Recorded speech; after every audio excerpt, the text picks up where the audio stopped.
Bismillahirrahmanirrahim. Assalamualaikum warahmatullahi wabarakatuh. Alhamdulillahirabbil alamin. Wa bihi nasta'in umurid dunya waddin.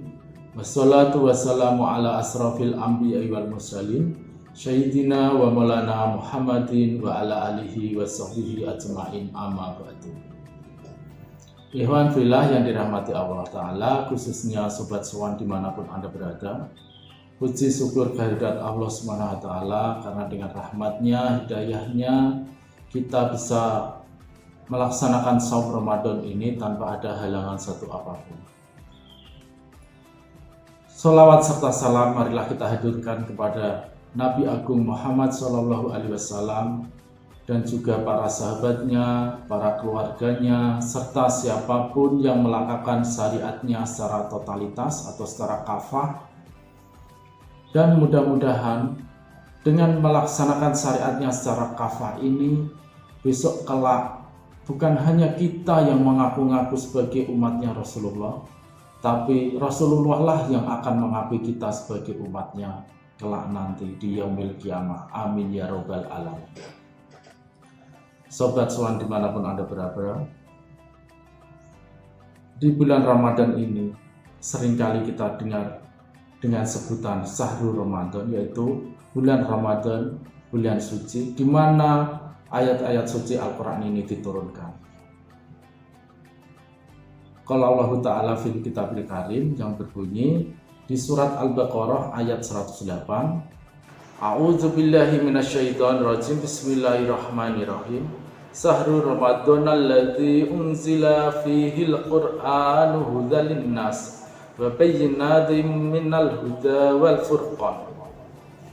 Yang artinya, bulan Ramadan adalah bulan yang di dalamnya diturunkan Al-Qur'an sebagai hudan linnas, sebagai petunjuk bagi manusia, dan juga sebagai penjelasan-penjelasan mengenai petunjuk itu.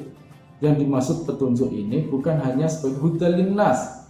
Jadi jelas petunjuk ini bukan hanya sebagai ditujukan kepada hanya untuk umat Islam saja, tapi di sini hudan linnas ditujukan kepada seluruh umat manusia dan juga sebagai penjelasan-penjelasan mengenai petunjuk itu dan membedakan antara yang benar, yang hak, dan yang batil. Seringkali kita lihat di bulan suci Ramadan ini banyak saudara-saudara kita, sahabat-sahabat kita, teman-teman kita lebih mendekatkan diri kepada Allah Subhanahu wa Ta'ala dengan aktivitas-aktivitas mencari tempat-tempat thalabul ilmi, majelis-majelis taklim, dan juga memperbanyak bacaan-bacaan Al-Quran yang dulunya sebelum di bulan Ramadan ini bacaannya hanya berapa lembar. Sekarang satu hari satu juz, ada yang lebih, karena dia semua sudah ada target harus berapa hari saya khatam membaca Al-Quran. Nah, tapi di situ banyak kita lihat fenomena di masyarakat kita membaca Al-Quran tapi hanya aspek dalam membaca saja, untuk mendekatkan diri saja, untuk mencari ketenangan. Bahkan dia baca mungkin hanya untuk mencari petunjuk-petunjuk dalam ibadah-ibadah mahdoh saja, dalam urusan-urusan pribadi dia. Tapi di sini petunjuk-petunjuk ini menyangkut seluruh aspek dalam kehidupan manusia. Maka dari situ kita mempelajari Al-Quran di sini tidak hanya mencari ilmu-ilmu hanya dalam urusan pribadi kita saja, tapi juga menyangkut seluruh urusan-urusan yang lain, seperti dalam urusan politik ataupun kekuasaan. Bisa kita baca di dalam surat Al-Baqarah ayat 208 yang berbunyi, Ya ayyuhalladzina amanu dkhulu fi silmi kafah wa la tattabi'u khutuwatis syaitan innahu lakum aduwwum mubin. Yang artinya, wahai orang-orang yang beriman, masuklah ke dalam Islam secara keseluruhan Dan janganlah kamu ikuti langkah-langkah setan. Sungguh ia musuh yang nyata bagimu. Sudah di sini jelas dikatakan oleh Allah Ta'ala bahwa fisilmi kafah, masuklah Islam secara totalitas. Kalau tidak mau masuk Islam secara totalitas, pasti kamu akan mengikuti langkah-langkah syaitan.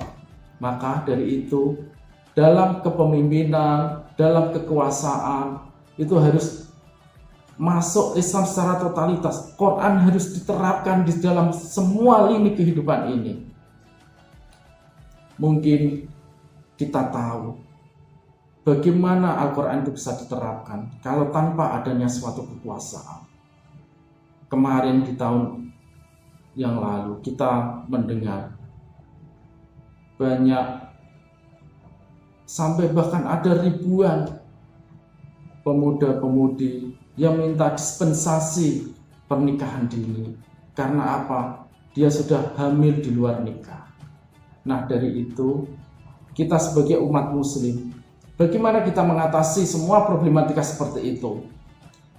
Yang bisa melaksanakan hanyalah seorang pemimpin, seorang penguasa. Nah, bagaimana juga pemimpin itu bisa menghentikan itu semua? Padahal kita lihat sampai saat ini banyak tempat-tempat prostitusi dilegalkan, minuman-minuman. Padahal dalam Al-Quran prostitusi itu diharamkan, tapi ada yang dilegalkan. Bermakna kekuasaan saat ini tidak berpegang teguh pada Al-Quran. Maka dari itu, Sobat Sowan yang dirahmati Allah Ta'ala, kita Al-Quran dan kekuasaan itu tidak bisa dipisahkan. Kalaupun dipisahkan ya seperti tadi, prostitusi ada yang dilegalkan. Kita bisa menemui penjual-penjual khamr, padahal di dalam Al-Quran khamr itu jelas-jelas diharamkan. Maka dari itu, kekuasaan dan Al-Quran tidak bisa dipisahkan. Tapi Rasulullah pernah mengatakan, Allah inna rohel Islam za'iratun, sesungguhnya Islam itu akan berputar. Waduru haisudar, kemudian Al-Quran itu juga akan ikut berputar. Nah, berputar itu kadang Al-Quran akan lepas dari aturan-aturan ini semua.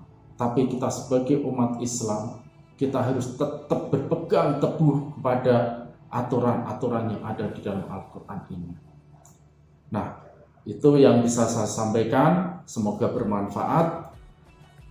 Apabila ada tutur kata saya yang salah, saya minta maaf. Semoga tadi apa yang saya sampaikan bisa mengingatkan khususnya kepada saya sendiri dan juga kepada teman-teman semua yang ada yang mengikuti acara ini. Wassalamualaikum warahmatullahi wabarakatuh.